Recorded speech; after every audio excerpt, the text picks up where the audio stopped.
میں نے یتیمی کا وقت گزارا ہے، مجھے پتا ہے کہ 2-4 مہینے لوگ آ کے کہتے ہیں کوئی حکم ہوا تو دسے آجے، پھر جب 1 سال گزر جاتا ہے تو پھر لوگ کہتے ہیں 4 بھرا نے کام کیوں نہیں کر دے؟ تو ایسے تو نہیں نا کہ ابا ایسے ہی چلا گیا تھا، بڑا کچھ دے کے گیا ہے، کدھر ہے فلانی چیز؟ لوگوں کا نظریہ تھوڑے عرصے کے بعد اور ہو جاتا ہے۔ آپ نے بڑے بڑے شہداء کے گھروں میں ایوارڈ تو دیے، کیا کبھی آپ نے پلٹ کر دوبارہ غور کیا کہ ان کے بچے کہاں ہیں؟ ان کی بیوہ کس حال میں ہے؟ وہ زمانے کی تیز دھوپ اور تیز آندھی کا مقابلہ کیسے کر رہے ہیں؟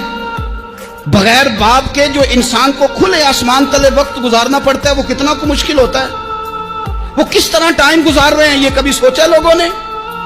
یہاں تو نرنگیے سیاست دوراں تو دیکھیے منزل انہیں ملی ہے جو شریک سفر نہ تھے، جو نکلے ہی نہیں تھے وہ منزل تک پہنچ گئے، اور جنہوں نے جوانیاں